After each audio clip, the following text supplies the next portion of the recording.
Attention! By decree of the Lord of Holy Terror and by extension the God Emperor of Mankind, queries into the recorded archives you are requested are strictly prohibited. By querying such information of a prohibited nature is tantamount to heresy. As an act to such, it is an account the God Emperor is a decree and edict. You are thusly a heretic. As a convicted heretic, you are in violation of the following. Article 1073P, DAC 977864/211/.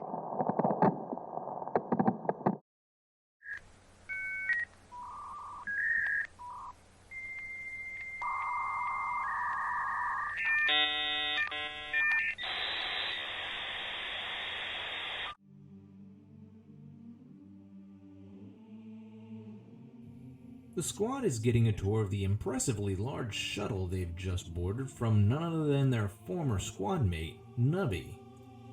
The last they'd seen him, he'd been reassigned to the quartermaster duties after his legs were removed by a treacherous interrogator. Now he's happily stomping around on a pair of augmetic legs while proudly explaining how he's the mission's quote-unquote supply officer.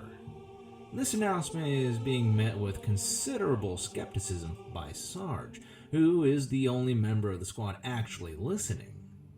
Doc is paying far more attention to Nubby's shiny new metal legs and is interrupting the rambling tour with questions about how they've been attached.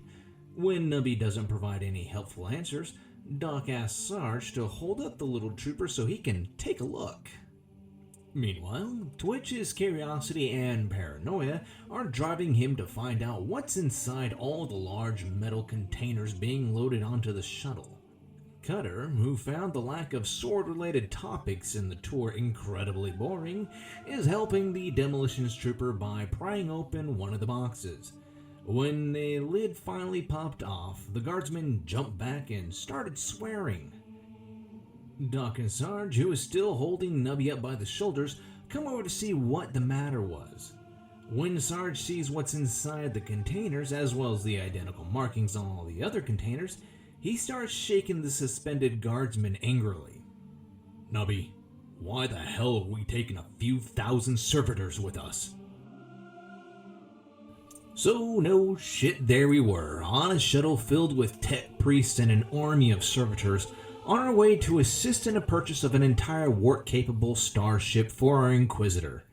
Not a normal space transport, not a shuttle, not a flyer, but an entire damned warship, the smallest of which were typically over a kilometer long and worth more than a dozen regiments of guard. And to top it all off, Nubby Nubs here was standing there proud as anything, telling the rest of us that he was in charge of the operation. It was completely unbelievable. To clarify, it wasn't unbelievable in the sense that we couldn't fathom how the universe could be so strange and cruel. We literally just didn't believe any word Nubby had to say. No one with a scrap of intelligence would send him out to buy a recaf, much less a bloody warship. Sure, we'd all trust Nubby to guard our back in a firefight any day, but the man was a petty thief, a compulsive liar, and he'd actually been mistaken for a Gretchen on more than one occasion. Sarge told the trooper to stuff a sock in it, and we all went to get a more realistic briefing from the tech priests that were coming with us. There seemed to be a lot of cogboys on this big cargo shuttle with us. Every room or hallway was filled with creepy metal men squawking at each other in binary.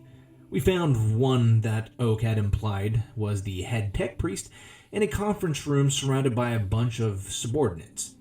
He was obviously holding some sort of conference or briefing, but we couldn't understand a word they were saying in their robotic chatter. Sarge stood there awkwardly, and then started loudly clearing his throat until a few cogboys were waved away to deal with us. That became an annoying trend over our journey. The head tech priest and his senior flunkies would never talk to us directly. We were sure they could understand Gothic, but they never seemed to speak anything but their damned machine language. Every time we needed to talk to one of them, a junior cogboy would be called up to act as a translator or lead us away so we didn't disturb the senior techies. This did not endear them to us, and we didn't go out of our way to treat them any better. We did get pretty familiar with the junior tech priests, though. Well, not exactly familiar. There were a bunch of them, and it was damn hard to pick them out of which pile of metal tentacles was Brother Tychus and which was Brother Cassius. Woe betide the poor guardsman who mistook Logis Giamino for Constructor Periphas. Such a mistake was incredibly insulting and a clear indication of our inferior intellect. Matters were not helped by their damn tendency to switch out their augmetics. Just when you got used to Arch Brother Lexi Mechanicus Cajotis Boyus being the tall bastard with the heavy-duty servo arm, he'd swap it out for some sort of sparky tentacle job and replace his legs with treads or something. We could have gone crazy if it weren't for the two lowest-ranking tech priests in the bunch, Tech Acolytes Jim and Hannah. The two acolytes were the most junior tech priests on the mission and were obviously the Mechanicus equivalent of the regimental gopher. Every time you saw them, they'd be carrying something, moving as fast as possible without running, or covered head to toe with grease or other less pleasant fluids. We liked it, Jim and Hannah. They were practically kids, had most of their original parts, and you could pronounce their names while drunk. Best of all, they had a wary put-upon attitude which warmed the khaki-colored blobs which passed for our souls. We quickly made them honorary guardsmen and began taking all our questions to them. Once we met Jim and Hannah, we were finally able to get the real details of our mission. The gist of it was that the tech priests and our squad were all being sent to discreetly purchase a second-hand warship, presumably so it could be used to carry around Oak's recruitment teams without causing a fuss. To our collective relief, the acolytes confirmed that Nubby was not in charge of the operation. He was merely there to act as the public face for the purchase and the general observer. His superiors in supply had already chosen the ship, negotiated a price range, gotten the funds into place, hired a navigator and astropath, and handed Nubby a very explicit set of orders. The head Magos and the other tech priests would handle everything else, and be more or less in command from the second the ship was deeded over and the original crew was evicted. They'd do some inspections, prep the ship for travel, and perform any repairs. Finally, once the priests deemed the ship ready for travel, they'd use their servitor army to fly the whole damn thing back to some secret inquisitional shipyard for a refit. This all made sense to us, but it was still a wonder that Nubby had been chosen for any part of this mission. He insisted that his superiors had recognized his questioned skills of personal experience with ships like this, not to mention his clever negotiation skills, and cunning remarkable mind. This was bullshit and we knew it. To a man, the rest of us believed that he had been sent because no one could ever look him and think inquisitorial agent.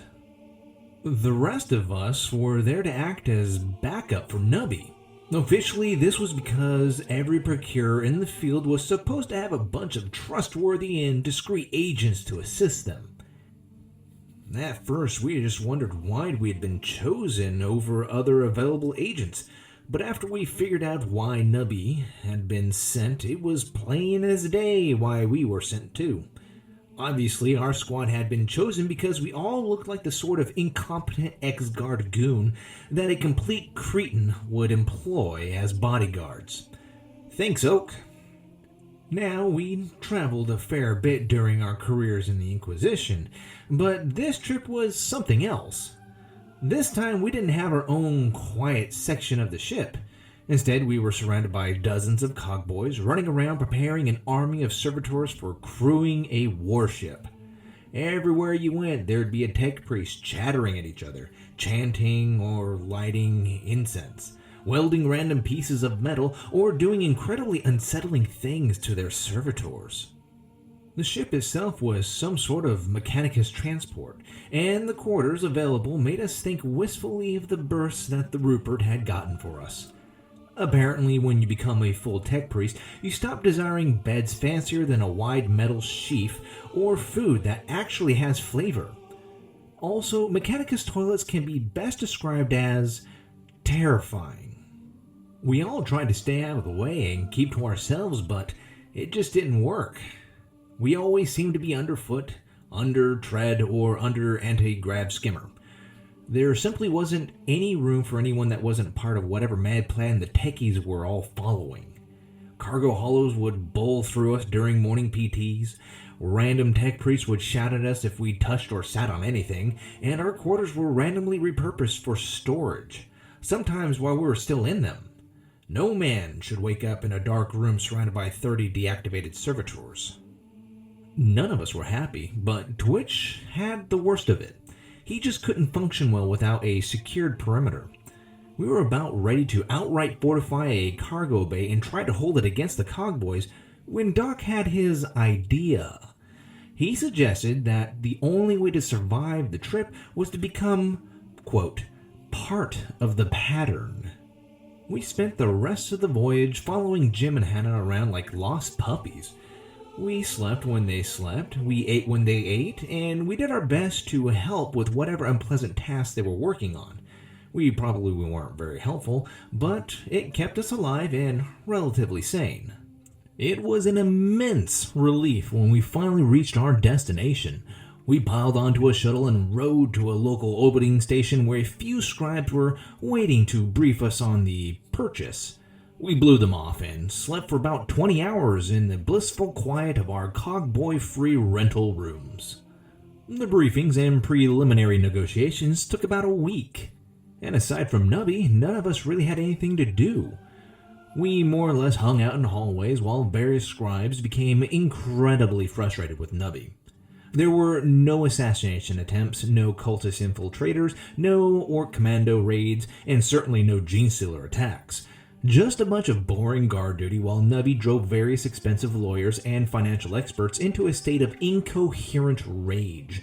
One of them actually did try to kill him, but since Nubby had stolen the man's wallet, it was perfectly understandable. We did pay a little attention to what was going on. Guard duty was boring, and they weren't really hiding their documents or diagrams. Most of which was legal gibberish, ancient trade logs, and figures about engine strength and storage capacity, none of which we even tried to understand, but there were some nice pictures. From what we saw, the ship was a small one, only 2 kilometers long, and was rather plain looking. Just the sort of ship for traveling around unnoticed. The negotiations continued, and some of the tech priests were sent over to inspect the ship. They took a while, but confirmed that the ship, quote, met all requirements. That done with, all that was left was the final meeting between Nubby and the current owner of the vessel. Some fancy rooms were rented out for the deal, and Nubby was crammed into a frilly suit complete with powdered wig. It was probably supposed to make him look like a dashing imperial nobleman, but it really made him look like a Gretchen in a dress. It was hard not to laugh as we followed him to the meeting, and when we saw the cellar of the ship, it became nearly impossible. If Nubby was a Gretchen in a dress, then the cellar was a giant squig in a suit. The man was practically spherical, comically clumsy, and honked like a goose when he talked. He radiated an aura of incompetence and was followed by a cadre of thugs who all had the same suffused expression we did. The worst part was the man obviously thought himself as a rogue trader and tried to dress the part. He must have gone through some catalog and ordered one of everything. He had the gaudy coat with epaulets, the large hat with a feather in it, and a cane that obviously contained a sword. And just to top it off, there was a cybernetic parrot perched on his shoulder. The problem was that while most rogue traders ooze confidence and danger, this one just oozed. We'd seen fought and redecorated a bathroom with the head of a real rogue trader before. This guy was more like a kid playing dress-up. We just barely managed to keep our faces straight while Nubby and the wannabe greeted each other. Both of them were handed the relevant documents by their scribes and headed into a private room to complete the deal. The second the door closed behind them, the fat man's guards cracked up, and we did likewise. It was just too much to bear. Both sets of scribes just shared a miserable look and settled down to wait.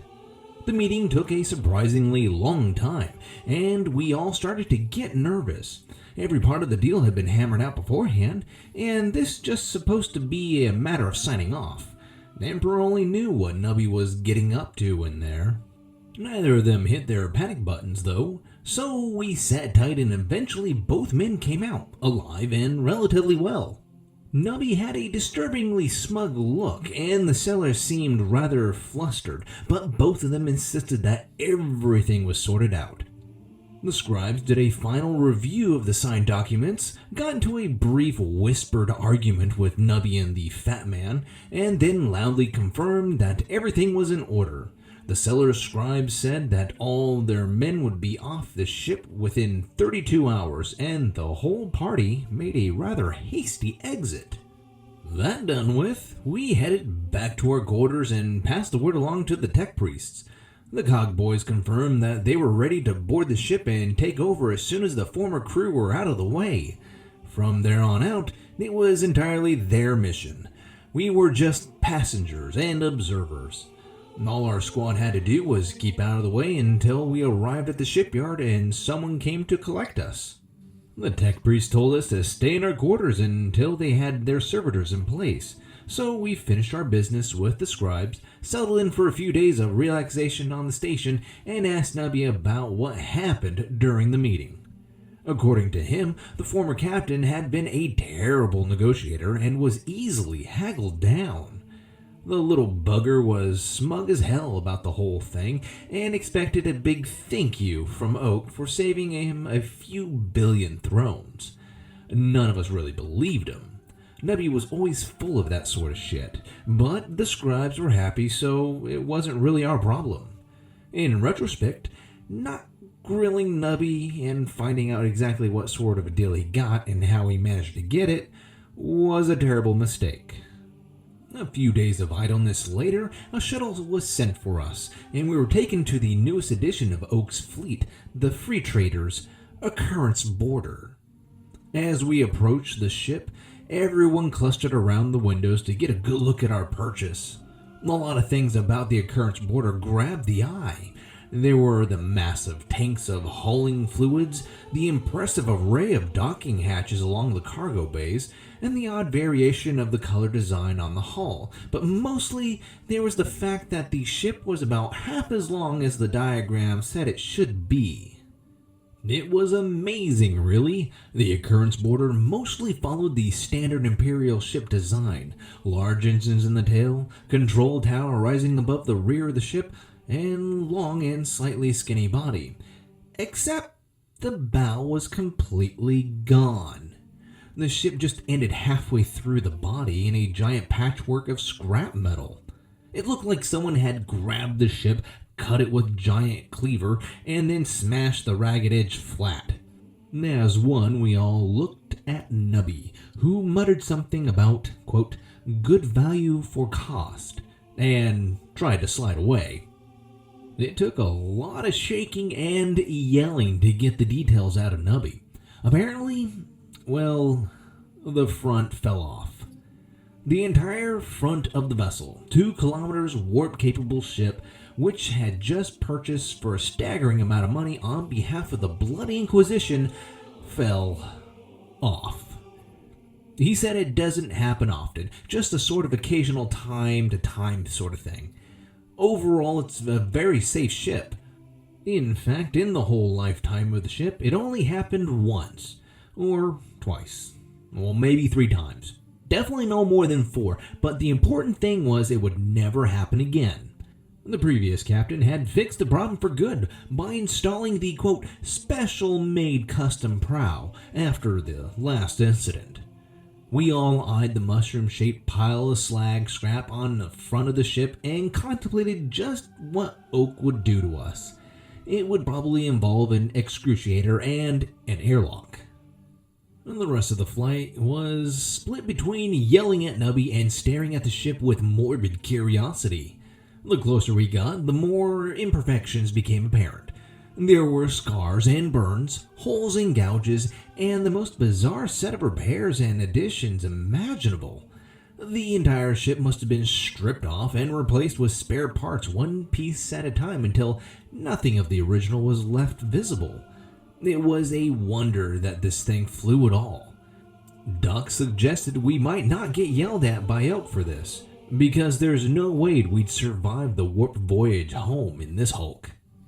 Eventually, the shuttle docked, and we walked into one of the Occurrence Border's more intact cargo bays. Hannah the Cog Girl was waiting there for us to guide us to our quarters. She led us through a maze of tunnels and gave us a rundown of the situation along the way. Most of the servitors were in place, and the navigator and astropath were on board, and the last few repairs and calibrations would be made while during the trip. After a while, Sarge constantly asked her what the tech priest thought about the state of the ship. Her response surprised us. She cheerfully informed us that the entire vessel was an abomination to the eyes of the Omnissiah and, quote, perfectly met all requirements. That second part was a little confusing, but according to her, the whole point was to acquire a thoroughly disreputable vessel that was still capable of running. The Cog Boys didn't care if half the hull was missing, if the cargo bay leaked atmosphere, or if the ship was pieced together from old wrecks. As long as it could travel through the warp, they were happy. After all, they were just here to take it to the shipyard. The priests there would be the ones who would be refitting it for inquisitional use. Nubby perked up at this, but Sarge reminded him that even if tech priests were happy, the people who were paying for the ship and its refit probably wouldn't be. As we walked, we all noticed dozens of papers affixed to panels, doors, controls, and such. At first we thought they were unusual purity seals or Mechanicus prayers, but then Twitch stopped and actually read a few. Each one said something like, "This control panel governs the flow of plasma through bays D3/S15. No one remembers why we have plasma going through there, but if you shut them off, engines 3 and 7 stop working."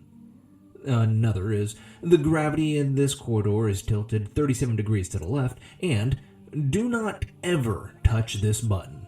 That last one showed up a lot. When we asked Hannah about these notes, she lowered her voice and advised us to take them very seriously.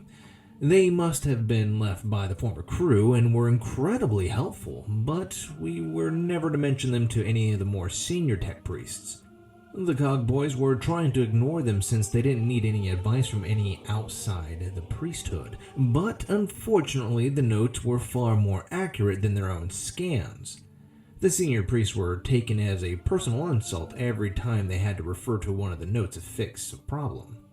We all chuckled at that and promised to read any notes we came across.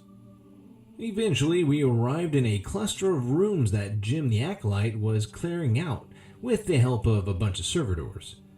He suggested that these would make good quarters and pointed us towards a storage closet with some relatively edible rations in it, handed us a data slate with a crude map of the ship, and recommended that we stay out of the way of the servitors and tech priests.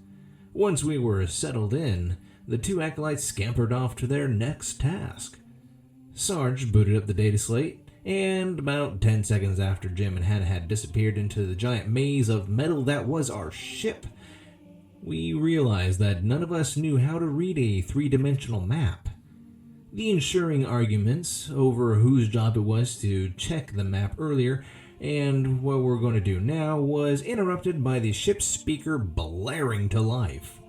There was a painful burst of binary, followed by a monotone voice telling all hands to prepare for warp transit. Then the universe went glorp, and tasted like the color purple for a second. The one good thing you could say about the situation was no one was trying to kill us. At least not on purpose anyways. On the other hand, we were cruising through the warp in a twisted heap of scrap held together with tape and spit, and none of us knew where in the ship we were and how to read our map. Now, being lost is a long-standing guard tradition, but this was ridiculous.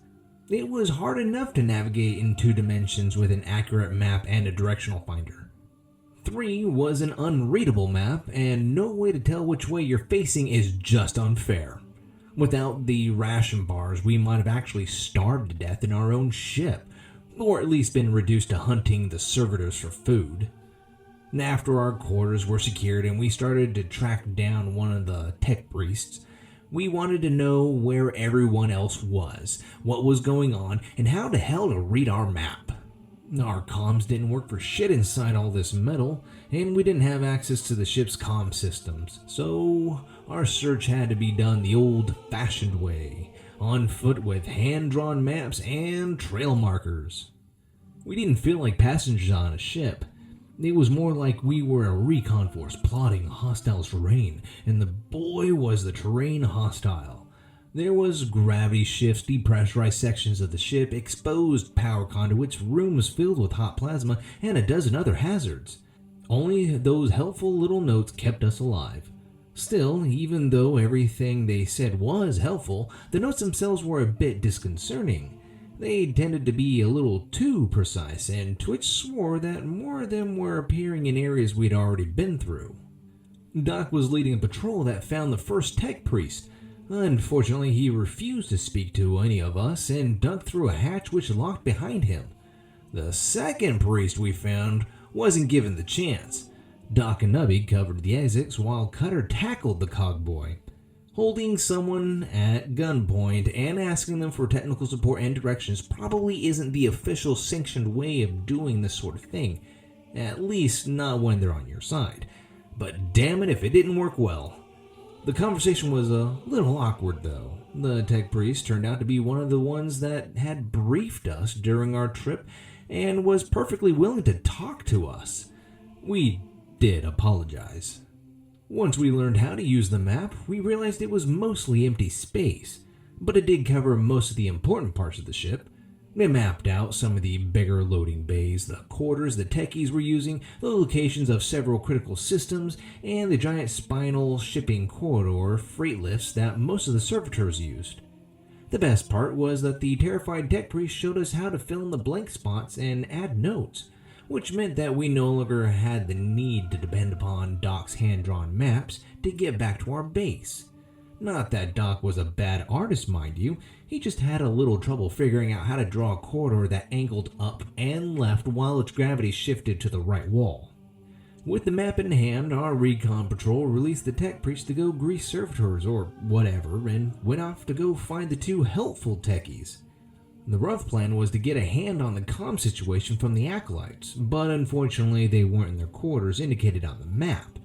Doc was dithering about whether we should keep searching or wait for them to return when Nubby suggested getting them to come to us.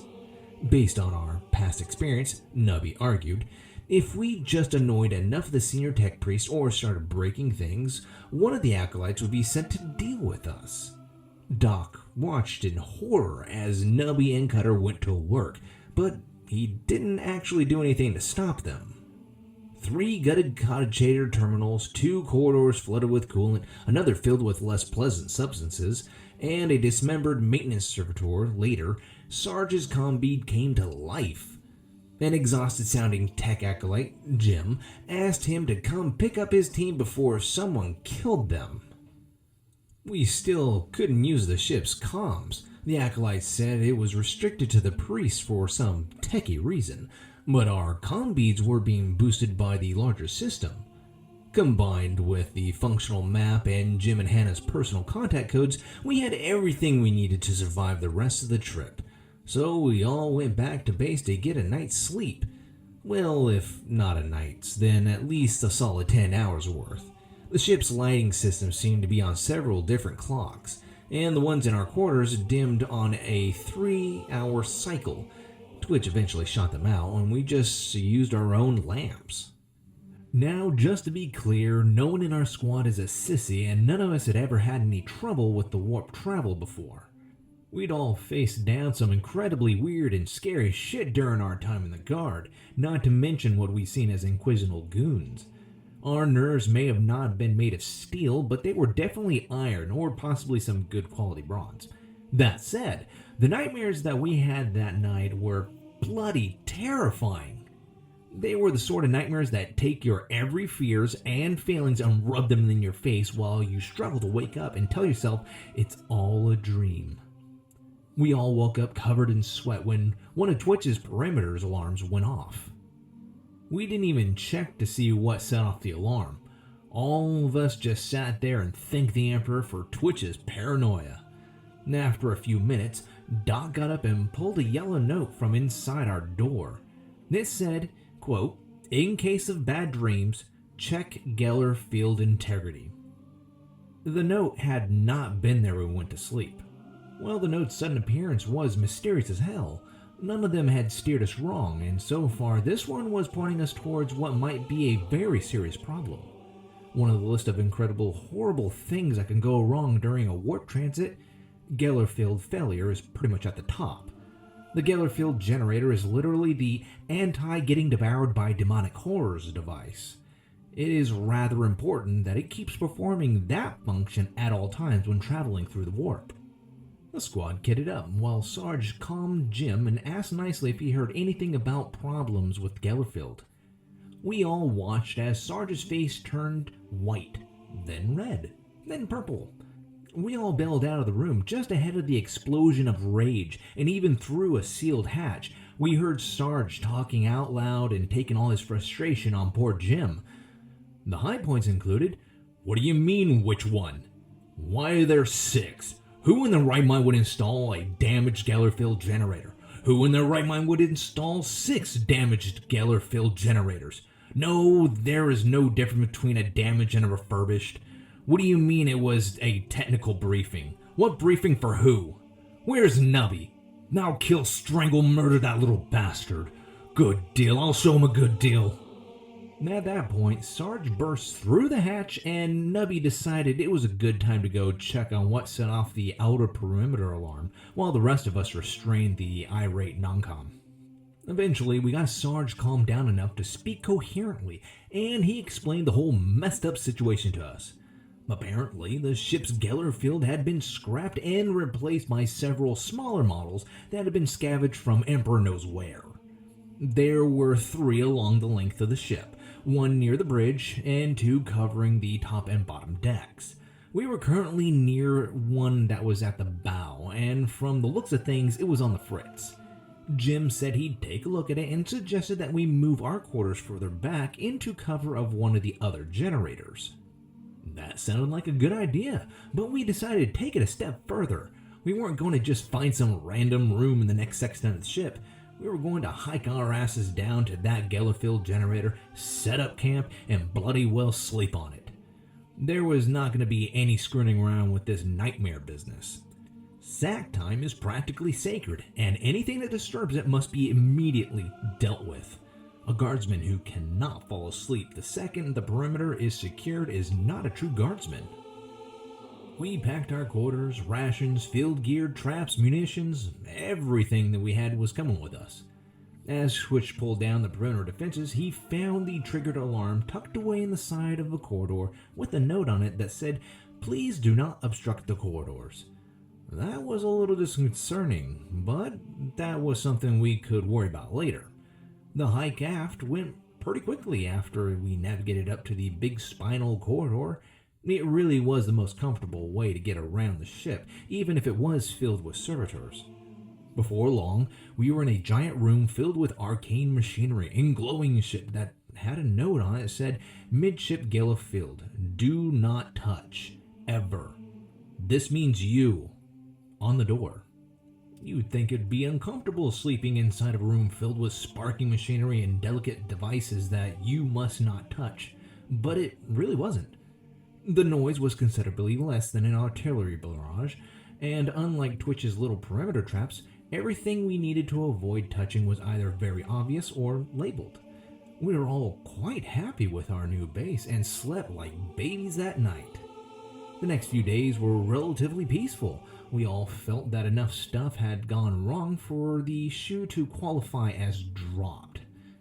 And all that was left to do was make ourselves as comfortable as possible for the rest of the trip.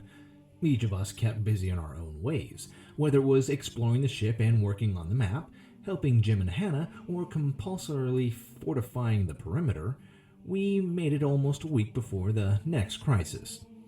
One quote-unquote morning, as Sarge was going through his daily drills with Cutter, Nubby poked his head and asked if Twitch was allowed to keep his unused explosives in the generator room. A few minutes later, both of them were examining an impressive pile of ordnance that was sitting out of the way behind some glowing pillars, and a few minutes after that, everyone was called in for a good old-fashioned safety lecture and public reaming. The lecture came to a sudden stop when Twitch looked at the pile and informed us that the explosives weren't his and were definitely armed. Someone was trying to blow up our base, and for once it wasn't us. This was deeply disturbing.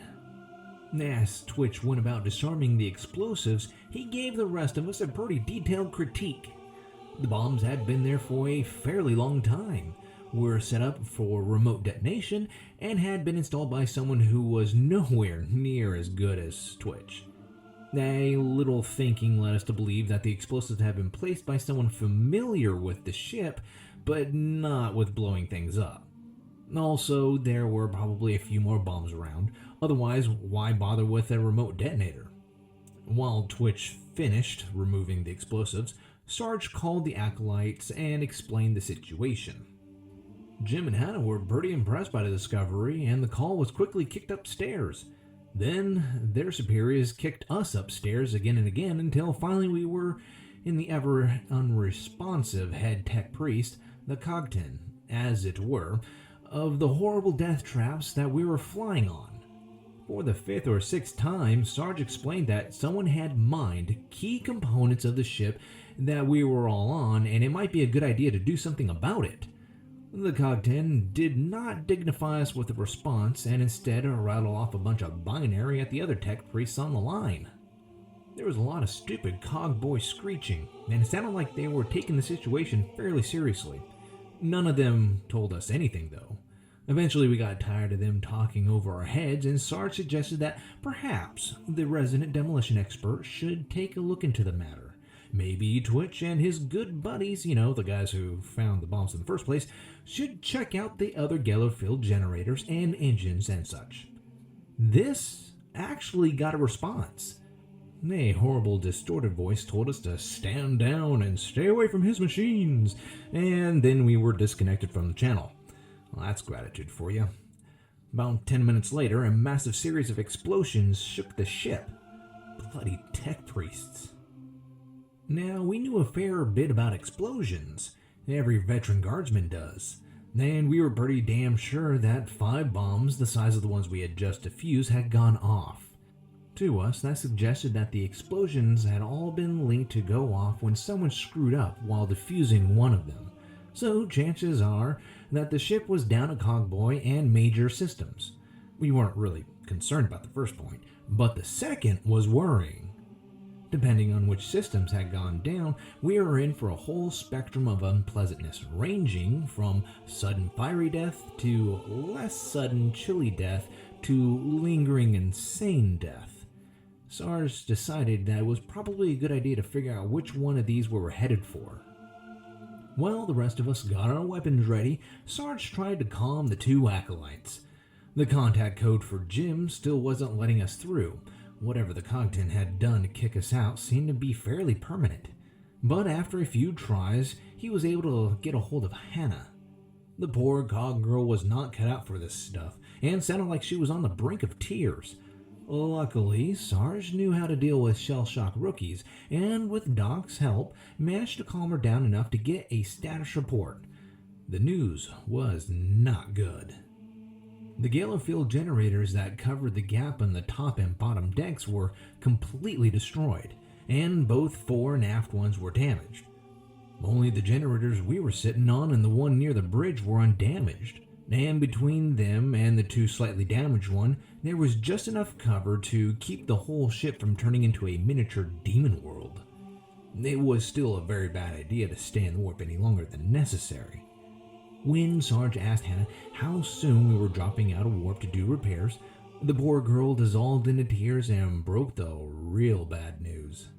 The warp drive was offline. The warp drive is an insanely complex device that moved the ship from boring empty dive asphyxiation or starvation space to horrible demon-filled die insane and choking on your own intestines warp space. Of course, the whole point of this is that there's much higher speed limits in the warp, or something. What's a little demonic incursion if it lets you get there faster, right? Well, that's a little unfair. The difference between 200 years and 2-week journey is pretty significant, but we were understandably bitter about the whole thing. The problem was that if your warp drive breaks down while you're in the warp, you don't just pop back into reality. No, you're stuck in there until somebody fixes it. If they can fix it, that is. Otherwise, you might as well skip right to the insanity, cannibalism, and demon worshipping to save a little time. Things were bad, but they could have been worse. We weren't dead yet.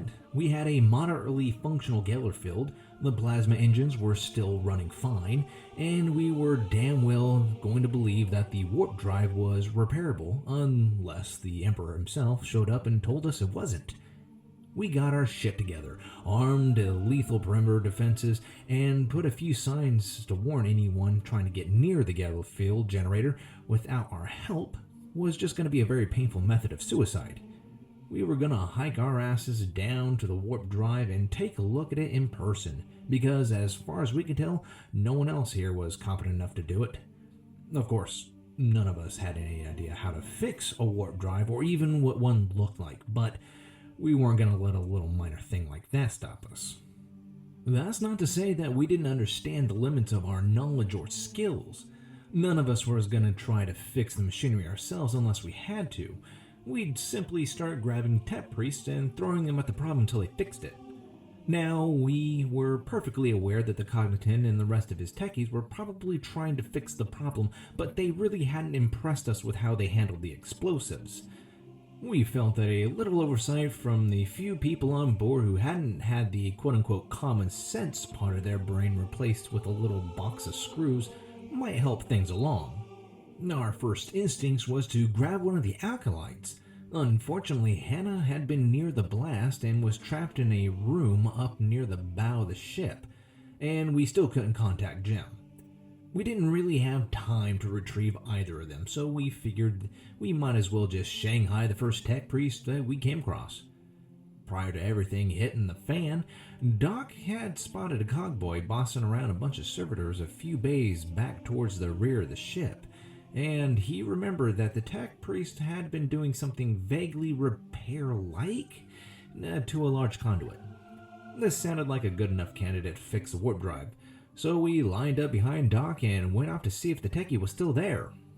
We made it to the bay where Doc had seen the tech priest pretty quickly. We mapped the whole area out earlier, and nothing nearby was damaged.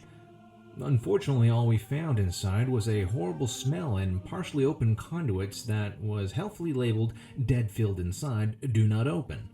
But the far door was open, and so was the one next to the room. The cogboy had obviously been in a rush to get somewhere. He even cut through some of the thinner bulkheads, and since he seemed to be going towards the area where the warp drive was located, we decided to follow his trail. We made good time following the path the tech priest had blazed, but the further we traveled, the more uneasy we all felt. Twitch swore that someone was following us, Doc thought he heard some other squad members whispering, and the rest of us were just generally uncomfortable. It became apparent that we were leaving the coverage of the undamaged Geller field. From here on out, shit was going to get spooky. Reality was actually pretty stable where we were, but the minor fluctuations definitely weren't fun. Mostly it was little sounds or flashes of movements at the edge of our vision, and occasionally one of us would feel a flash of rage or paranoia. It was easy to get distracted, but Sarge kept us focused and nothing really bad happened until we caught up with the tech priest and his servitors. Cutter was on point, and as he entered the doorway, a servitor lunged at him with a welding torch. Luckily, he had his chainsword ready and easily parried the blow, then returned the favor.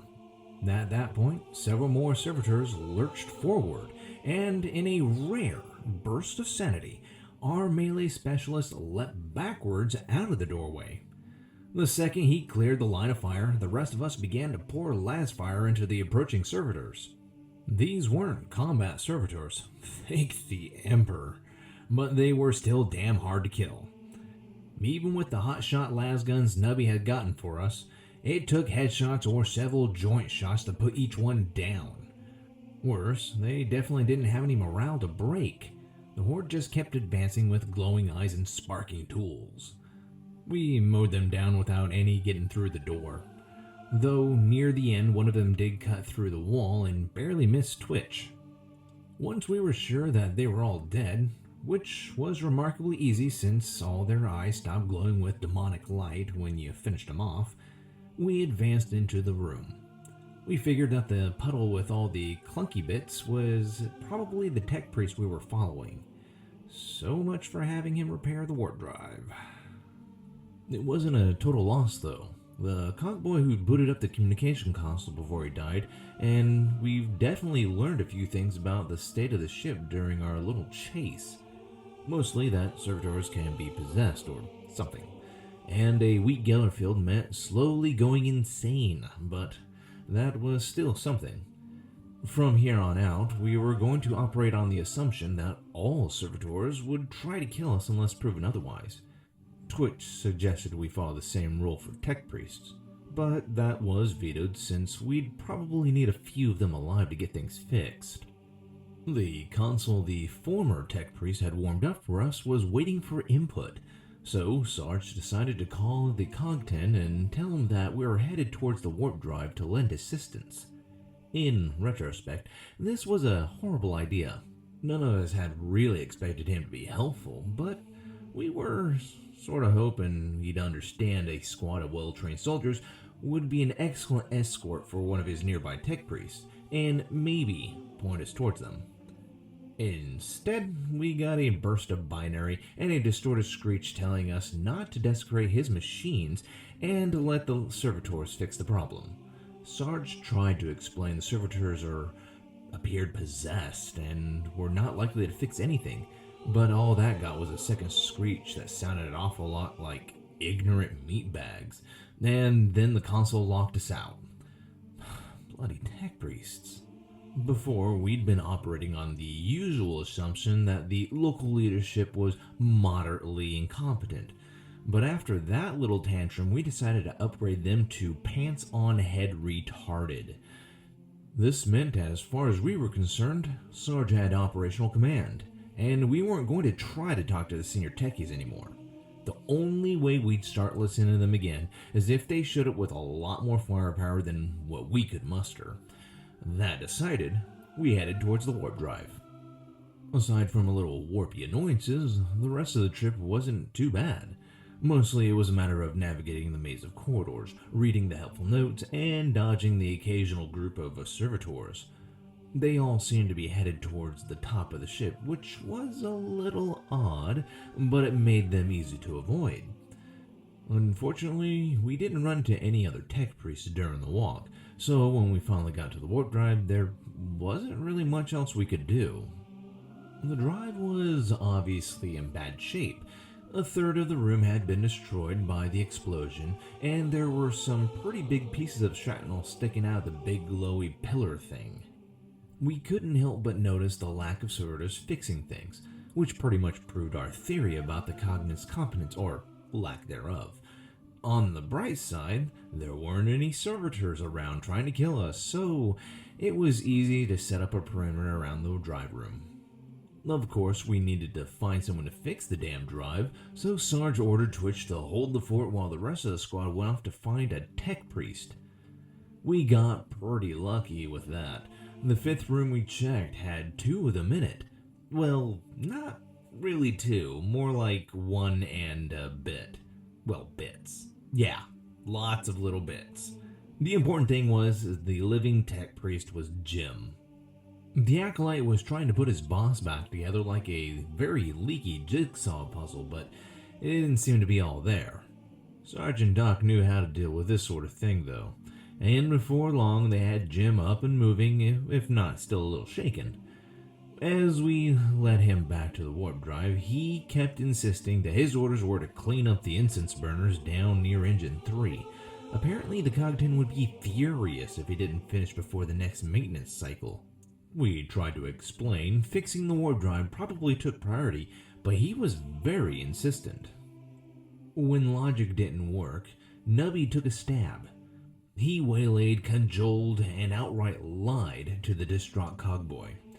See, we were actually working on direct orders from the Cogton, and he said it was very important that we fix the warp drive with every tech priest was supposed to help us. In fact, he had specifically said Jim should fix it because he was very impressed with all the techie things Jim had been doing. Also, no, he shouldn't call the Cogton to make sure. The Cogton said he was very busy doing things with machines and servitors and stuff. To everyone's surprise, Jim accepted this complete load of horseshit and started poking at the damaged drive. Of course, Jim was just a low-level acolyte and knew very little about warp drives, but there were quite a few helpful little notes all around. He was able to pinpoint several broken components that he knew how to fix, but unfortunately some of those would require rare and expensive parts. Parts that were so rarely replaced that no spares had been included in the ship's inventory.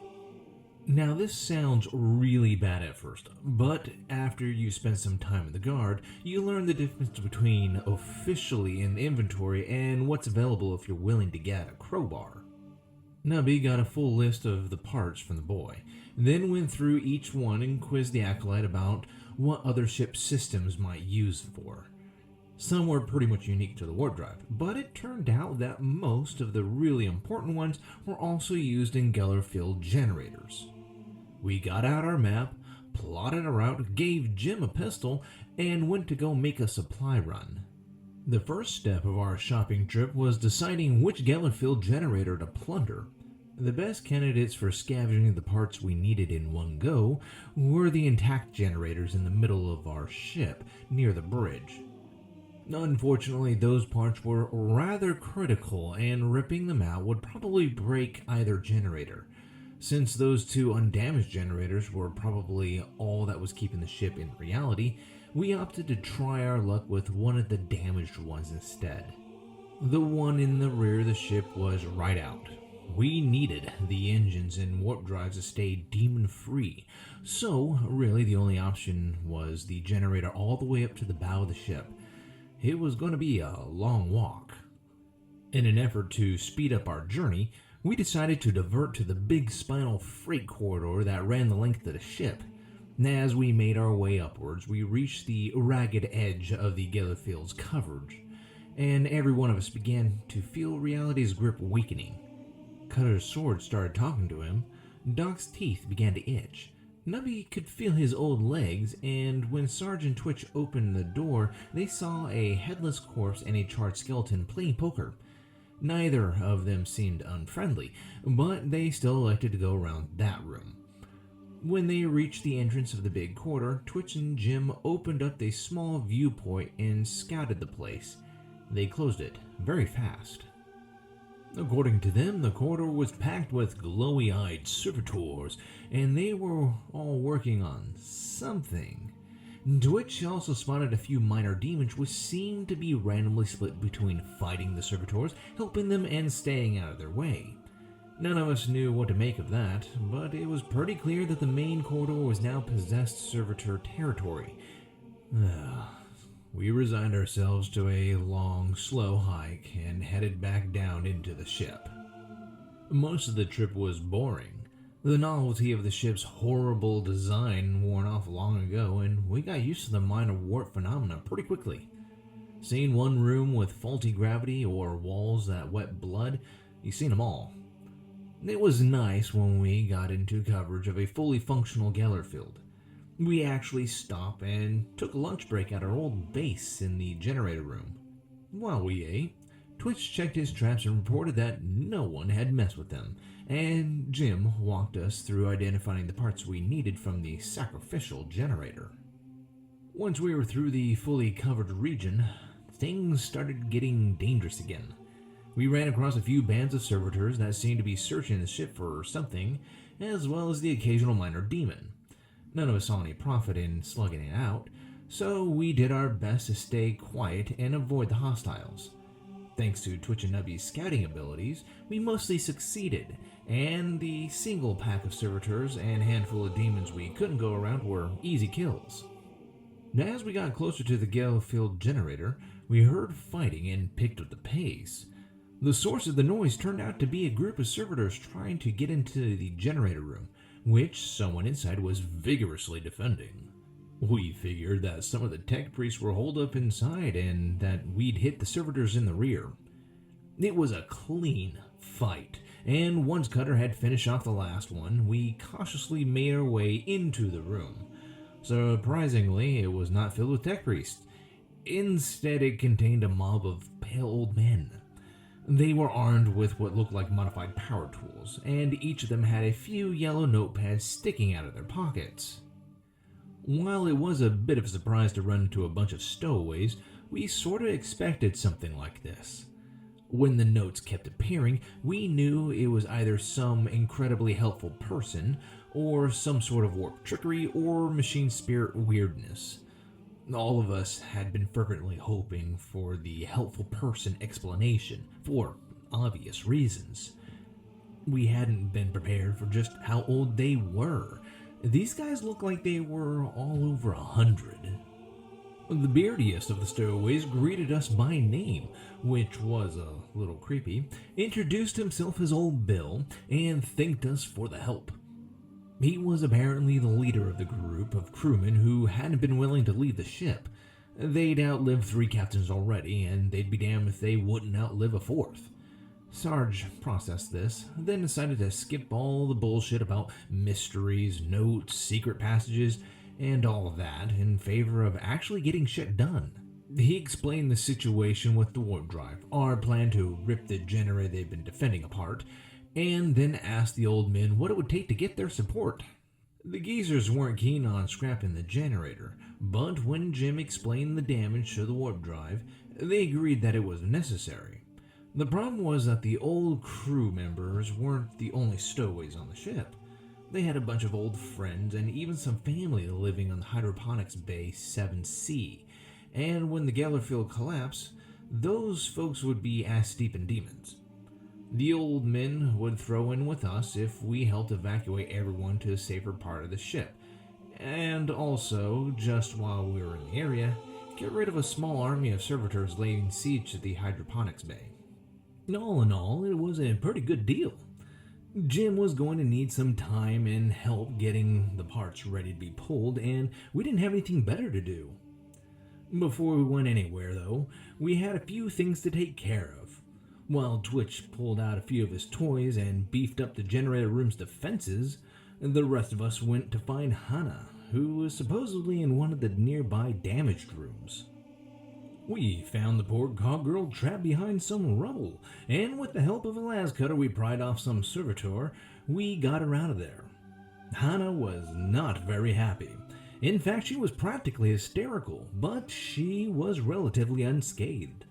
None of us were well equipped to handle a panicking cowgirl, so Doc gave her a few band-aids and we unceremoniously dumped her on Jim and the old guys. Our heroic rescue mission successful, we gathered up Twitch and went to go get the rest of the stowaways out of the hydroponics bay. Directions that Bill gave us was great, and we quickly reached the bay's access corridor.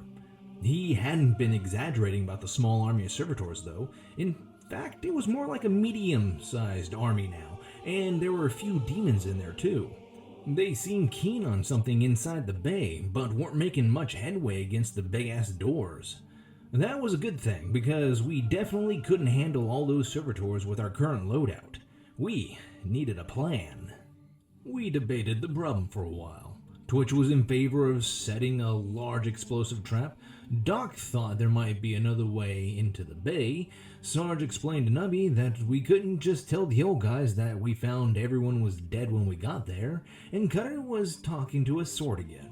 Eventually, we decided to go with Doc's suggestion and started scouting around the surrounding area.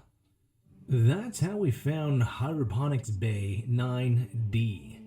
The bay that the stowaways lived in had some big warnings painted on the door. Stuff like, quote, "Do not enter, use console to request rations," and, quote, "hazardous materials," and, quote, "incredibly dangerous, never open." 9D's door just had 3-meter high letters that said, quote, "Beware the Narlock." Of course, we didn't believe that for a second. There was absolutely no reason for there to be a Narlock on an Imperial vessel. It was obviously just a ruse to keep people out. This meant that it was probably another entrance into the Stowaway's Bay. With any luck, we could cut through there and get everyone out without the servitors noticing. About 30 seconds after we jimmied open the big cargo door, we slammed him shut again because, holy shit, that Narlock looked pissed. We decided to take a little breather after that scare and reconsidered our options. The bad news was that we definitely weren't sneaking through that hydroponics bay. But on the other hand, we had an amazing distraction available to us. All we had to do was get it out of the bay and down to one level where it could keep the servitors busy while we snuck in. A little tinkering with the door controls and the nearby lift, a few dead servitors, and we were ready to rock. It worked like a charm. The Narlock barreled out of the bay the second the doors were open and ran right into a pile of servitor corpses sitting there on the elevator. We activated the lift and watched with delight as the entire army of servitor turned to face the new threat. As much as we wanted to stay around and watch the fight, we had stuff to do. The second the last servitor left the room, we dashed over to the bay's comm panel and nicely asked the people to open up. I'm not sure what we expected to find in there, but it definitely was not a flourishing tribal village in the middle of a small jungle. Seriously, it was an entire village, grass huts and everything. There must have been over 200 of them in there, just hanging out and living a relatively simple agricultural life in the middle of a bloody spaceship. We'd seen weirder things. Hell, we just started a fight between a spacefaring dinosaur and a bunch of possessed mechanical corpses, but this was definitely one of those special memories that would stay with us. It was remarkably easy to get them evacuated. This wasn't the first time they've migrated to a new home, and old Bill had called ahead to make sure they knew the score. They gathered up most of their village into packs and cargo trolleys, and then we got the hell out of there. As we walked, the sound of battle echoed in the distance along with the occasional roar. We congratulated ourselves on our brilliant planning and assured each other that there was no way this was going to come back to bite us in the ass. We led the migration back to the generator room without serious incident. The tribals seemed pretty tough, and between us and their warriors, we easily managed to kill the few demons and servitors we ran into. Once we arrived, Bill detailed a few of his men to lead them into a safer area, then invited us to look at the preparation for pulling out the parts. We'd expected everything to be more or less ready. They had all the tools and the knowledge of the ship after all. It should have been just a matter of us saying it's time to go, and they'd pull everything out and that'd be that. Instead, they gave us a bewildering briefing about what to cut, what to grab, how to carry it, and where to go. Then they left. They didn't even offer to help or check if we agreed with their plan. Hell, they didn't even ask if we understood everything. They just bossed us around, wished us luck, and then left. In the words of that ancient guardsman hero, Alonius Pius, why the hell is everything always our job? We didn't spend too much wallowing in self-pity though. You get used to this sort of thing when you're a guardsman. Sarge and Doc put their heads together and formed a plan. Nubby and Cutter went over to the instructions we'd been given, and Twitch cleared up his traps. Jim had marked out what needed to be cut, and what needed to be grabbed, and in what order to do it all in. All we had to do is run to safety, and we were damn good at that. It would all be relatively simple except for the fact that the Gaylor field would be collapsing around us. Doc and Sarge put a lot of thought into who would be carrying what. Nubby was the fastest one thanks to his augmented legs, so he'd grab the last parts. Sarge and Cutter were the strongest and would handle the heavy carts. Finally, Twitch and Doc would keep their weapons free to cover the rest of us. Each of us memorized our roles in the plan, reviewed the map and directions Bill gave us, and would be ready to run like the demons of the warp were pursuing us because they probably would be. Sarge called Jim and Bill, made sure everyone was clear, and counted down. We worked fast, ripping out parts after part as cables sparked and alarms blared all around us. The second the final piece was cut out, we barreled out of the now smoke-filled room and ran like hell. We got about 50 meters before we felt the Geller field start to fail, and reality went runny around the edges. The whispers, flashes of movement, and sudden emotions hit us first. Doc and Twitch fired at several shadows, only one which had an actual demon in it. Sarge started screaming at Nubby and vowed to beat the little trooper to death with his own automatic legs, and Cutter began apologizing to his sword for not using her enough. We managed to keep together and keep moving though, even if Nubby had to take the lead since Sarge was pretty much chasing after him now. Gravity fluctuations and bleeding walls came next, along with a few minor arcane horrors that just sort of blinked at us as we barreled past. Twice we got slammed off our feet when down changed to the left or right, but we'd taken those extra few seconds to tie down the parts and didn't lose anything. We did get damned messy. Luckily, warp blood washes out just fine.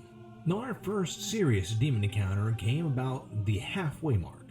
Nubby came backpedaling out of a room screaming about eyes and tentacles, and we just barely managed to stop and shut the door in time.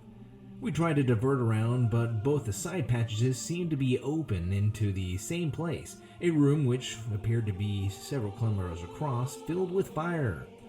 There wasn't time for this shit, so we just opened up a hatch, chucked in a few grenades in one of Twitch's det packs, and slammed it again. The second the bangs went off, we opened it back up and just sprinted across the room while doing our best to ignore the writhing tentacles. We got a few rooms past without incident, then found ourselves in some sort of incident loop of corridors. After the third time we passed a door labeled temporary sewage storage, wear a suit, we realized what was happening and stopped to figure things out. Behind us, a door banged open with a mass of tentacles and started pouring out. But Cutter leapt into action and started hacking off limbs while the rest of us started wildly opening doors. The first one had what looked like the Hospitaller and the bitch of an interrogator tied up screaming for help inside. Sarge slammed it back shut before anyone else could move. The second and third were filled with more tentacles and fires respectively, and we got them closed before anything bad happened. The next one had the headless corpse and charred skeleton playing poker again. Now that we saw them a second time, the corpse wasn't quite headless. He just had a bad case of exit wound face. When we opened the door, he casually waved at us and rested what was left of his head on the table while his partner turned to face us. The well-done skeleton laughed and told us we probably wanted the door across the hall labeled light cargo only.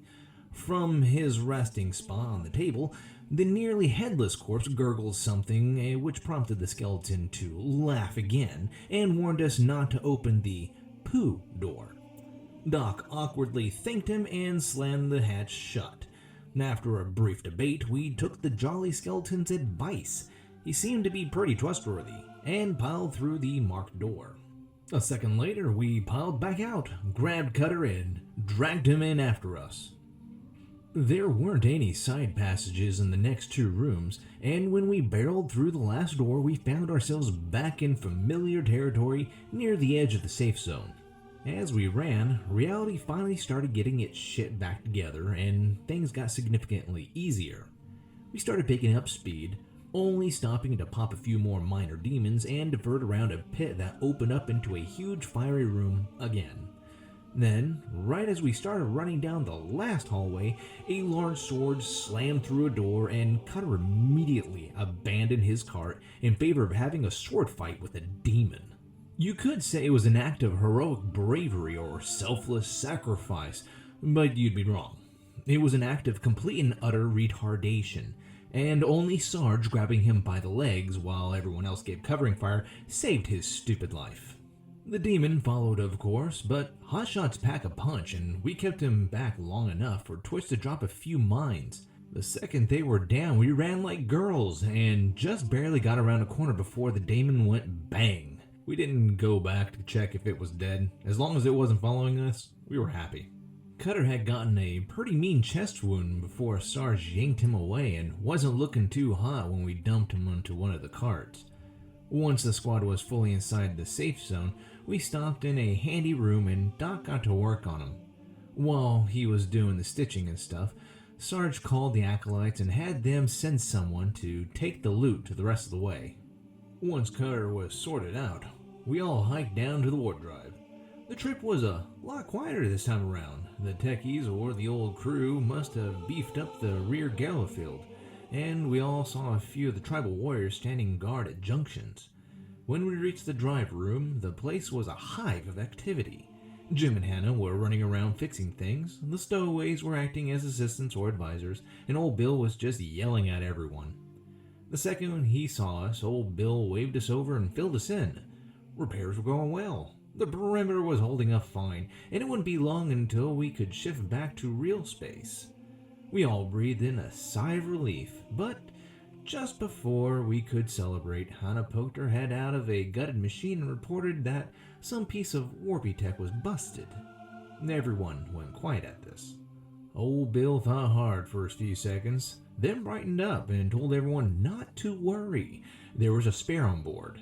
The old bugger turned to us, gave us a toothless smile, and said he needed a few brave lads to fetch apart from a psyker holding cells downstairs. As one, we turned to Nubby, who started to slide out of the room.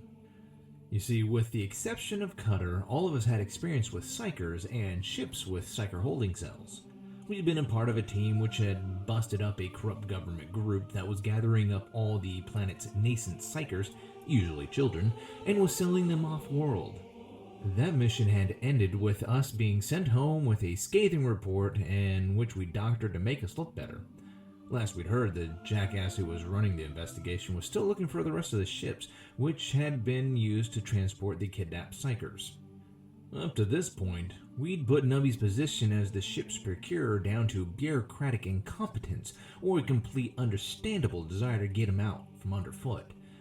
From there, it was easy to blame the horrible quality of the ship on Nubby's unique Weasley incompetence, as well as some of the ordinary variety of his bosses. All that went out the window the second we heard the phrase psyker holding cells, and we jumped to some new conclusions. As we walked, Sarge grilled the despicable little trooper, and the truth finally came out. He spotted this ship in some report or other, and instead of turning it in and having it seized, the cretin had decided to try to impress his boss. Nubby had flagged the ship as a progressive purchase and then went to swear up and down to his superiors that he could get it at a much lower price than anyone else. The Emperor only knows why his boss agreed. Possibly the poor man just wanted Nubby to go away for a few months. Right up to that final meeting with that fat captain, the purchase process has gone normally. Then Nubby, in his infinite brilliance, had told the man that he knew the ship was a dirty little secret and threatened to expose him if he didn't bring down the price. It wasn't hard to see why bombs had been planted in the ship and who planted them. Damn Nubby and his bloody stupid schemes. The worst part was how he tried to defend himself, pointing out that he, quote, didn't lie to nobody about nothing, and specifically said we wouldn't criticize and there ain't no hard feelings, just business, and got a really good deal even with all the dents and stuff. We were all just about ready to kill him, and Sarge probably would have let us if we didn't have other concerns at the moment. Instead, we privately vowed that Nubby would never again be allowed any sort of authority if we survived this, and everything would be blamed on him. Our trip started to get hairy after we descended deeper into the ship. The cells were at the very edge of the current Galar field coverage. Aside from the usual weirdness and the fair number of minor demons, which we killed if we couldn't avoid them, we ran into a few of those spooky doors that open into weird places.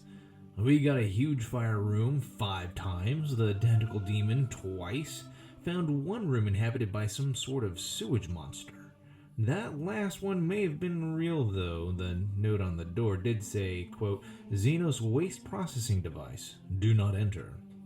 The last warpy door we ran into had the rather crispy skeleton playing poker again. But now the headshot man was slumped in an armchair in the corner and a bunch of other players had taken his place. We spotted a bunch of ghostly looking soldiers with regimental insignias we couldn't quite make out, and some vague specters who looked eerily familiar. There was also a big guy with a sword drowning someone wearing robes in a punch bowl. As we tried to quietly shut the door, the skeleton spotted us and congratulated us on staying alive. The nearly headless one jerked up in his chair and gurgled something and then slumped back down. The burnt skeleton practically fell over laughing at this, but he caught his breath right before we slammed the door. As the hatch closed, he advised us to check the cells before we took our part. A second after we'd slowly backed away from the door, it popped back open, and we heard the skeleton shout that the big guy said no hard feelings and not to open the last cell. On that last cryptic note, the door slammed shut again. We spent a few seconds digesting the skeleton's advice and how oddly familiar the room's occupants had been. Twitch suggested opening it back up for another look, but Sarge vetoed this and led us down the last corridor to the Psyker's cell. The Psyker's holding cells was much fancier than anything else we'd seen on the occurrence border. It was a fairly small place with a dozen actual cells, but they'd obviously been custom built and installed instead of scavenged. It had probably been some part of the contract for hauling the Psykers. The part we needed was sticking out of some small arcane machine in the middle of the main room, right where old Bill said it would be. We cut open the casing, loosened the part, and left it in place while we checked what was inside the other cells. The skeleton and his macabre buddies hadn't steered us wrong yet. We got into covering positions around one of the doors. Doc opened it and peeked inside and started swearing when he saw its occupant. The kid didn't look more than 8 years old, though who knew how long he'd been lying in that stasis field. And there was a little card at the foot of the bed which had a Greek letter and a list of specialties.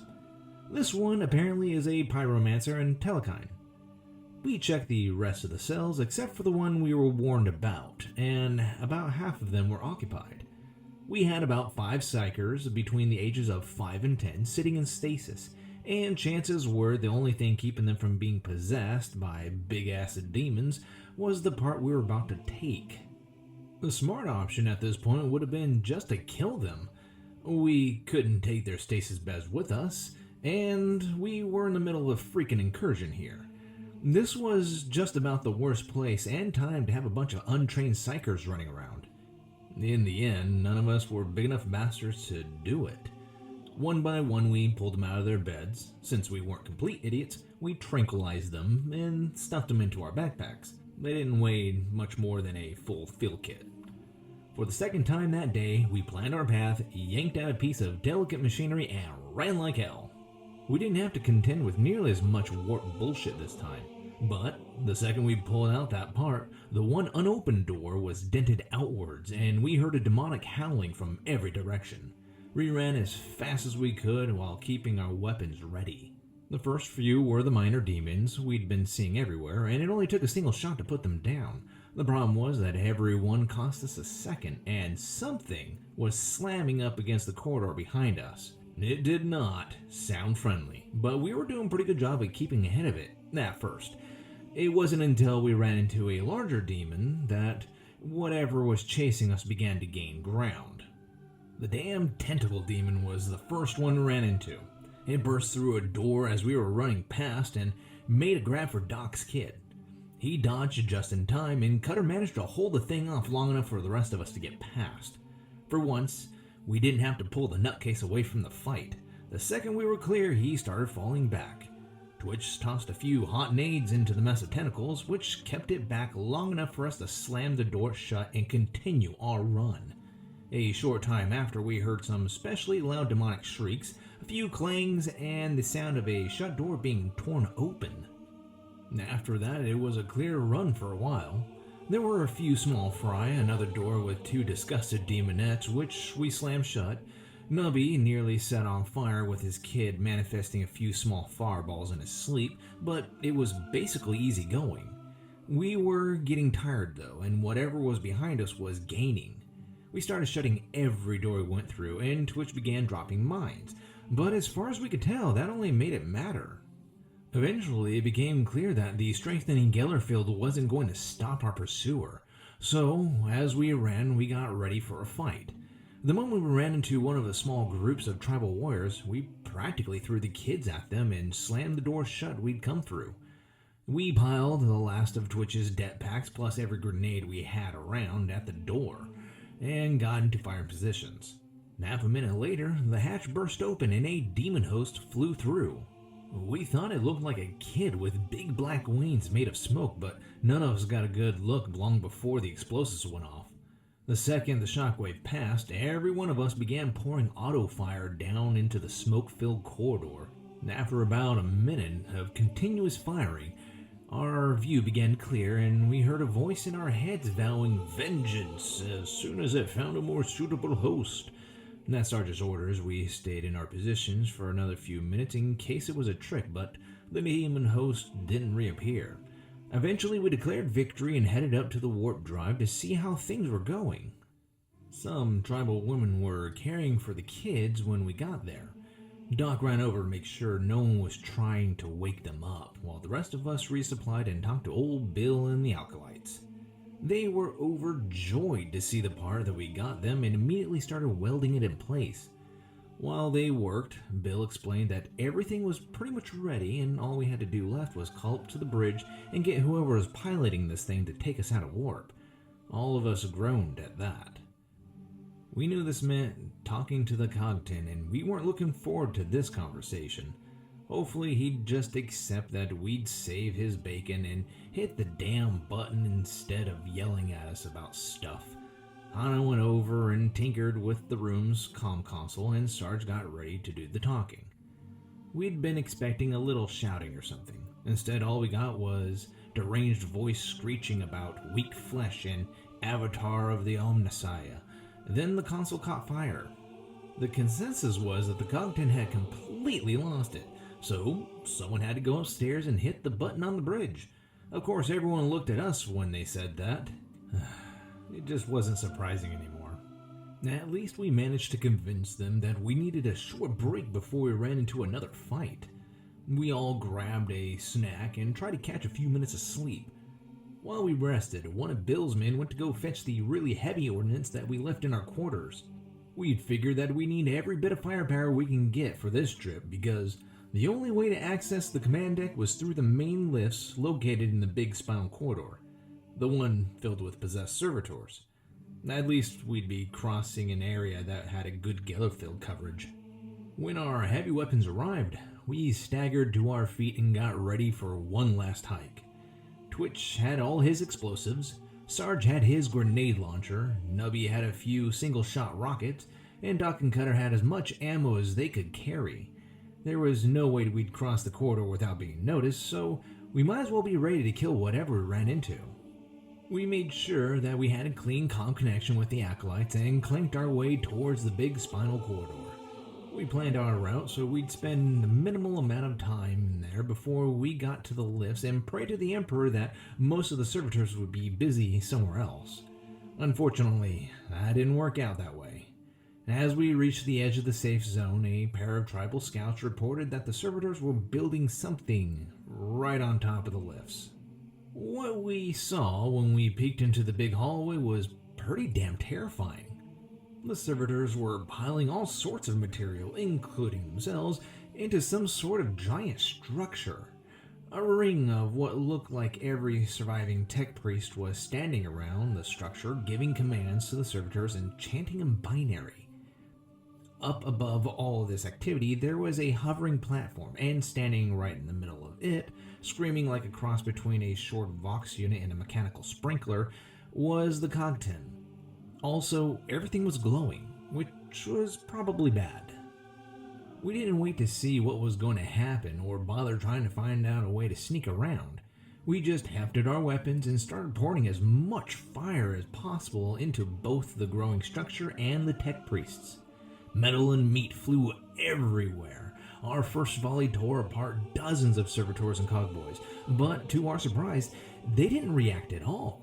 They just ignored us while they kept chanting and building. We didn't stop to ponder this. If they weren't going to hold still and be an easy target, then we were going to take advantage of it. Unfortunately, this happy state didn't last long. Before we could kill more than half of the tech priests, the chanting rose to a crescendo, and the surviving cogboys climbed onto the structure with the last of the servitors. The cogtin then stepped off his platform and on top of the thing, and with a slow, smooth movement, the whole damn pile stood up. It was like some sort of servitor titan, and boy was it pissed. We poured the rest of our launcher rounds and missiles into the damn thing without much effect. A few servitors dropped off, but the others sort of flowed into the holes and the thing just kept coming. As it approached, the cogting kept up his screeching and added the occasional gothic insult.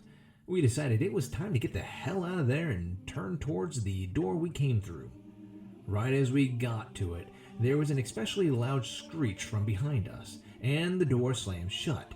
The door on the other side of the room of the corridor slammed shut.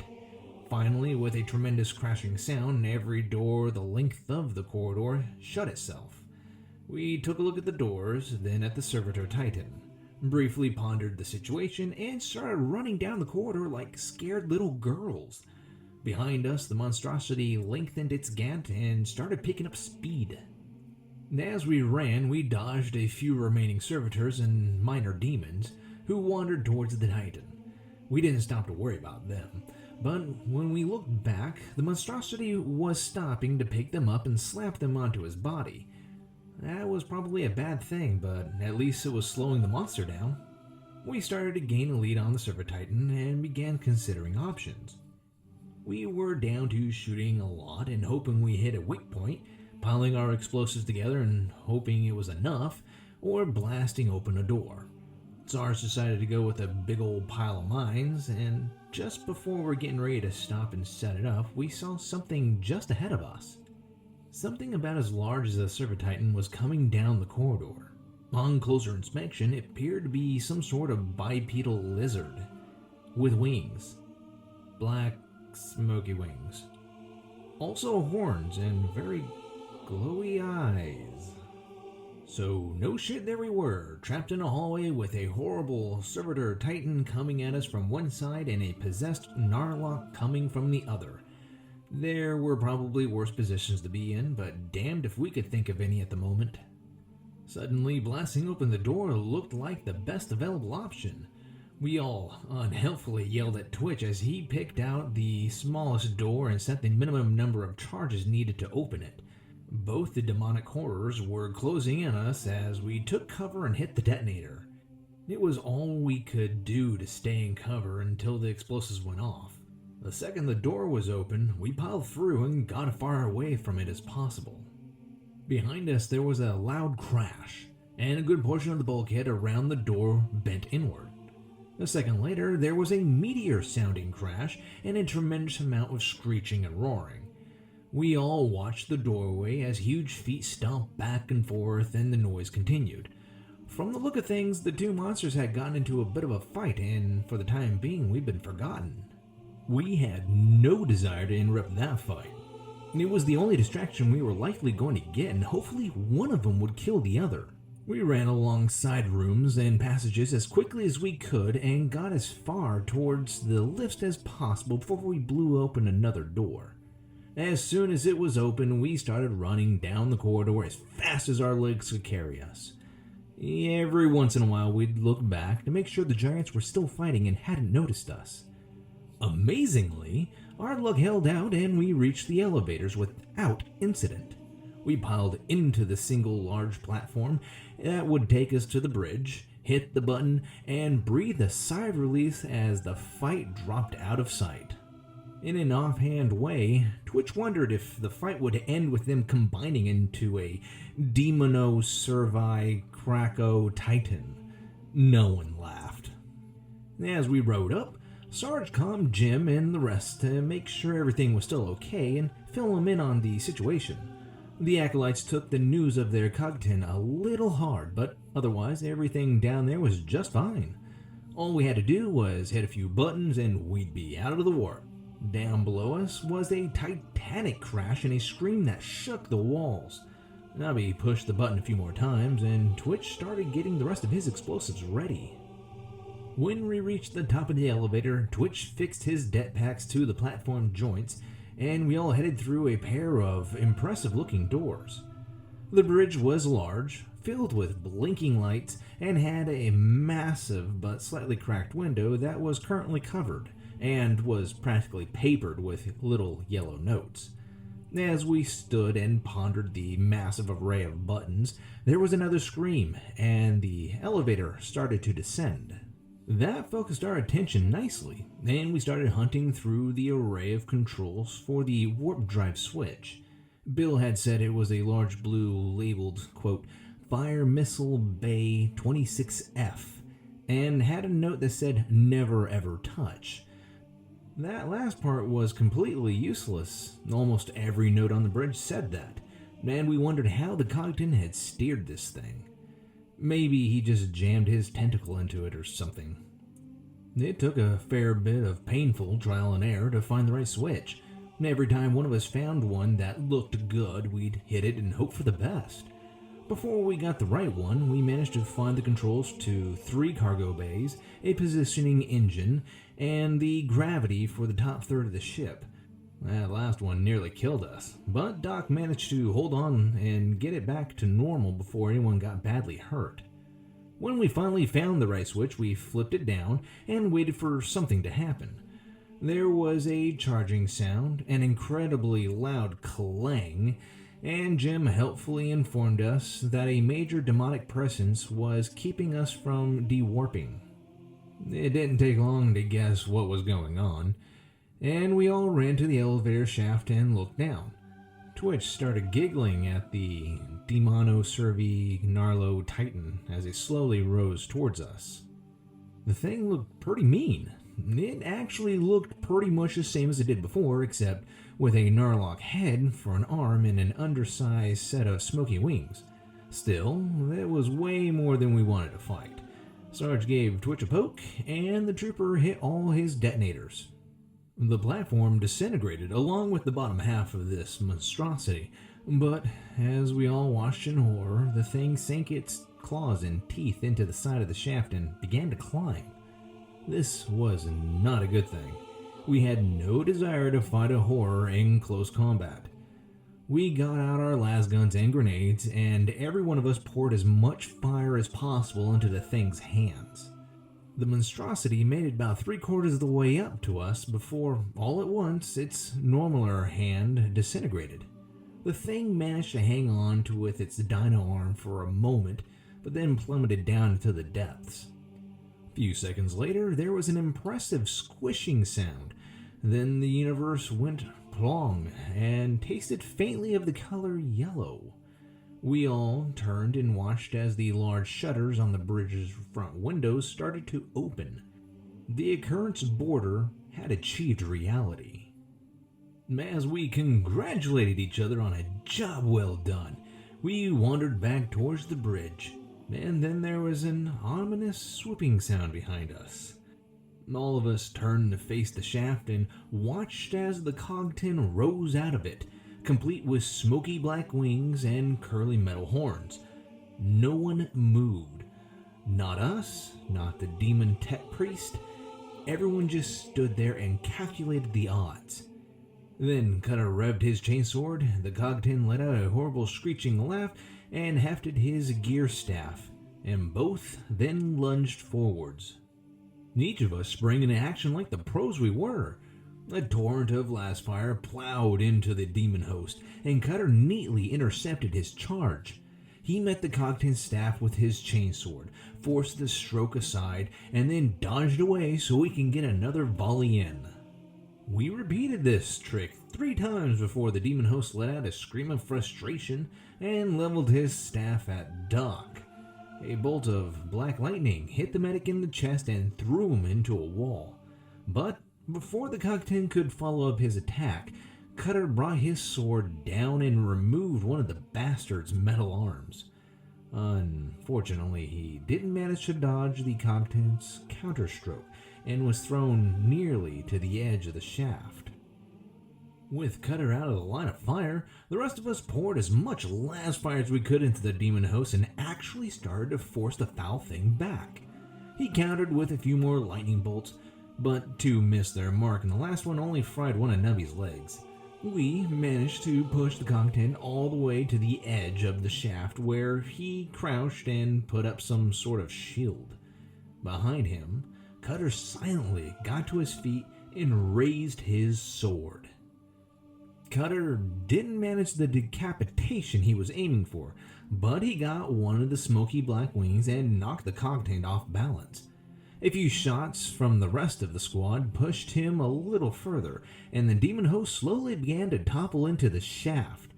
At the very last second, his remaining hand reached out, grabbed Cutter's ankle, and pulled it out from under him. Cutter just barely managed to grab the edge of the shaft with both hands and kicked off the Cogton's grip.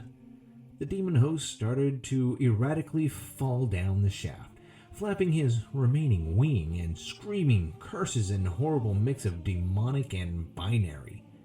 Cutter didn't spare any attention to the fallen Cogton. He was affixed on something much more important. Next to him, just barely out of reach, his chainsword was teetering on the lip of the shaft.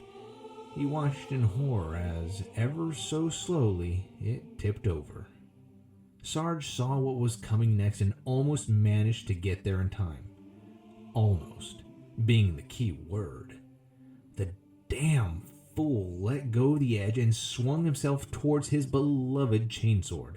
The non-com watched as Cutter made the catch and then dove like a falcon into the falling demon host.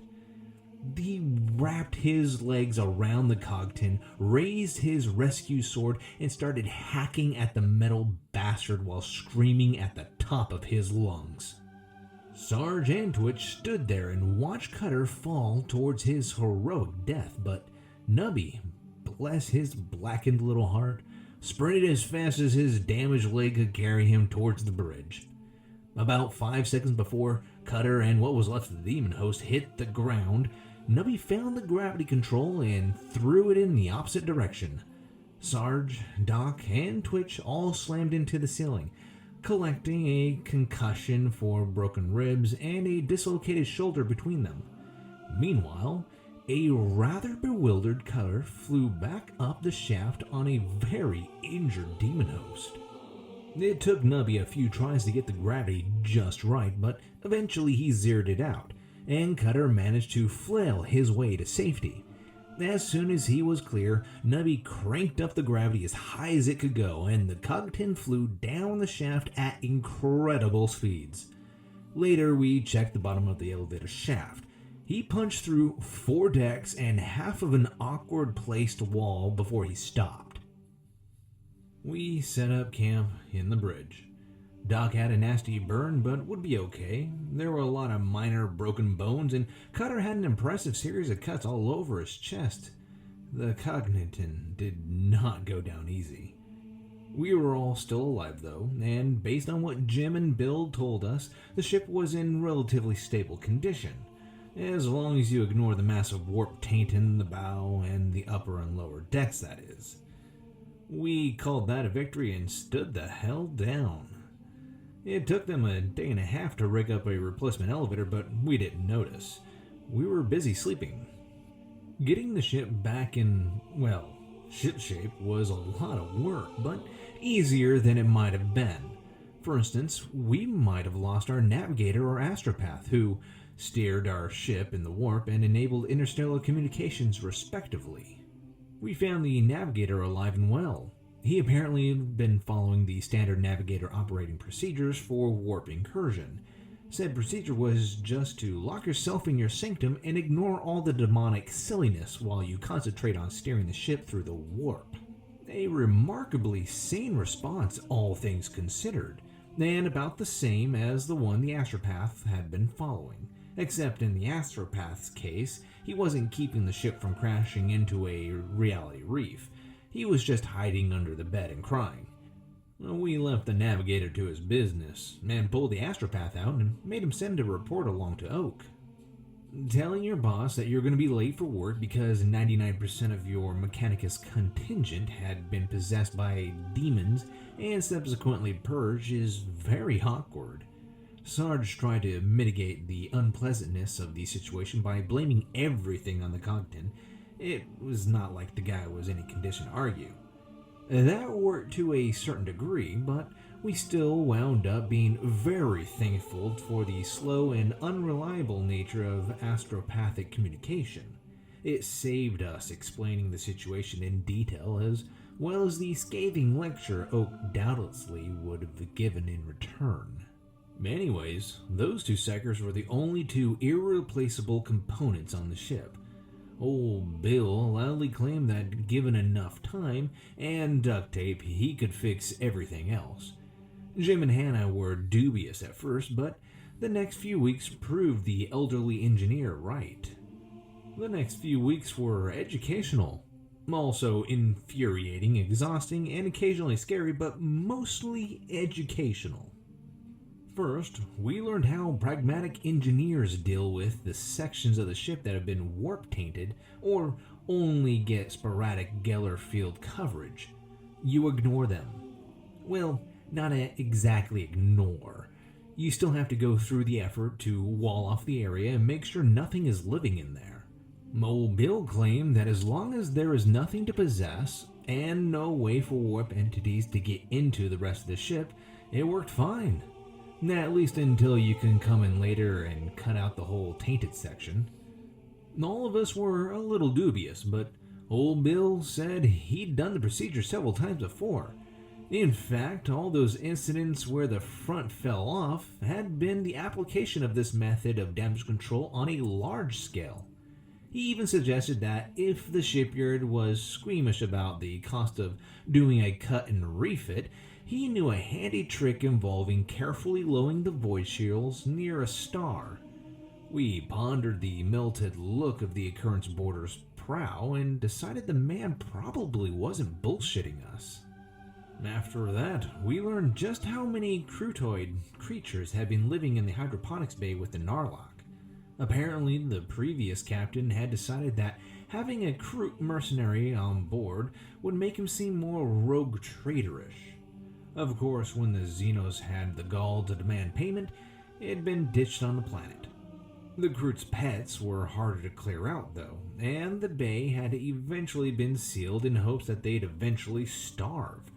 They hadn't. In fact, they multiplied, and after they'd open up the bay, they'd flood into every corner of the ship. The job of hunting every beaked beastie out of a section before it was sealed fell on us and some of the tribals. It was rather disconcerting how many had started to mutate by the time we found them. Finally, we learned that, despite its size, it only took about 50 crewmen to fly the Occurrence Boarder. If you don't have to worry about cargo hauling or complex life support systems, that is.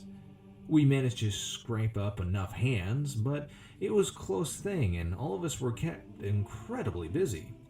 At least we weren't stuck with caring for those psyker kids, though. That job fell on some of the tribal women and the useless astropath. Doc checked on them occasionally and said they were doing fine. The rest of us took his word for it and stayed as far away as possible. When the repairs were finished, our journey to the shipyard resumed. Out of necessity, we kept the warp jump short and the navigator stuck to only the stablest and best map warp currents as opposed to the fastest ones. It took a great deal longer than what had originally been scheduled to get to our destination, but we did get there in the end. Once the occurrence border was finally in its dock, a shuttle came and took us to the shipyard. While it was an incredible relief to get off that death trap and into a nice solid station, the whole thing was rather ruined by the fact that one of Oak's personal retinue was waiting for us there. The report didn't go over as badly as we feared. Oak's assistant was more incredulous than furious. Every part of our story, from the ship's purchase to the Cognate's possession, was met with a sort of baffled exasperation from the man. It wasn't until we brought him to the ship and showed him the ungodly mess at the bottom of the elevator that he started to believe us.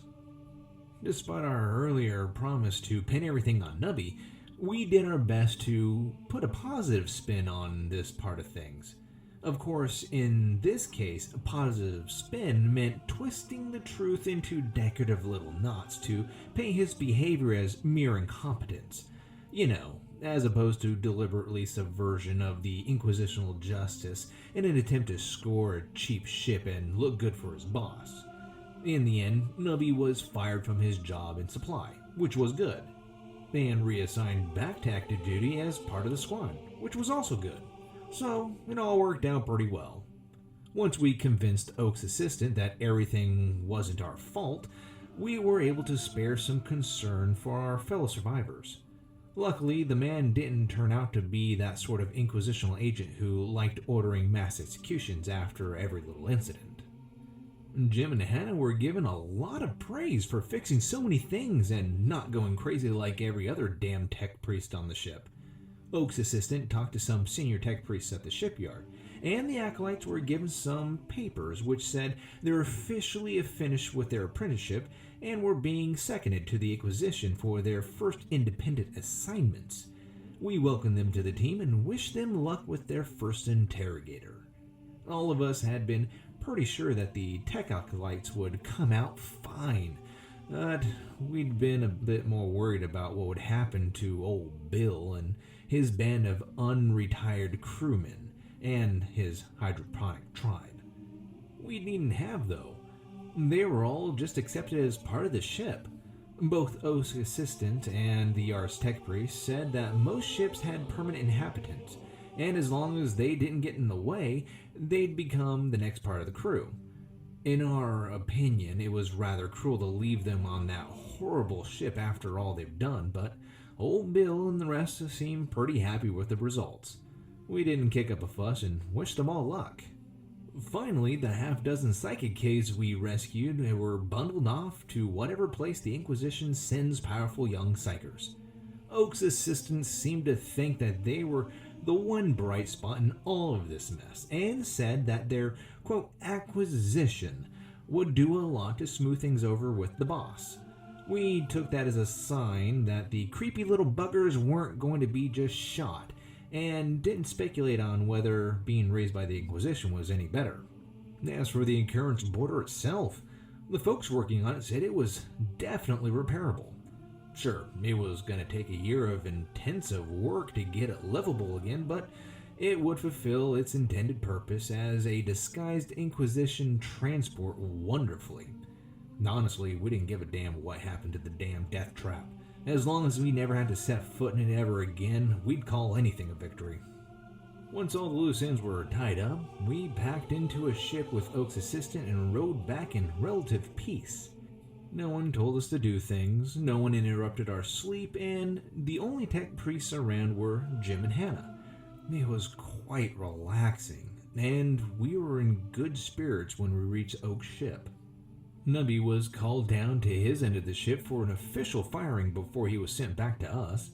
Twitch and Cutter hauled the acolytes down to our regimental section of the ship and showed them off like proud parents. And Doc wandered off to a certain medical section of the ship and wasn't seen for several days. When he finally got back, the boy looked utterly exhausted, but he seemed happy. Sarge was called down to Oak's office. Not the whole squad, just him. Everyone speculated about what was going on in there. Maybe Oak was really pissed at us this time. or maybe he was gonna force Sarge to accept that promotion.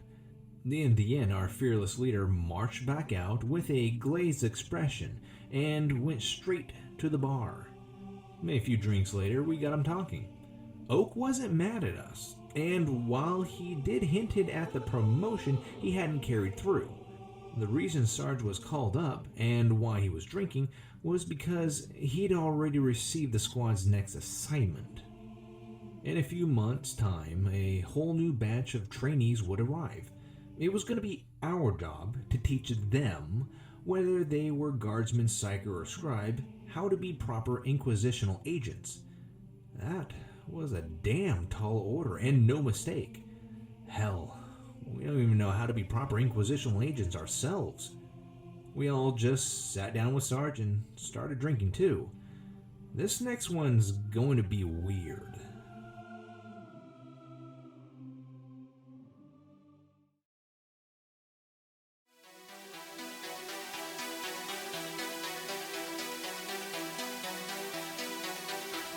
We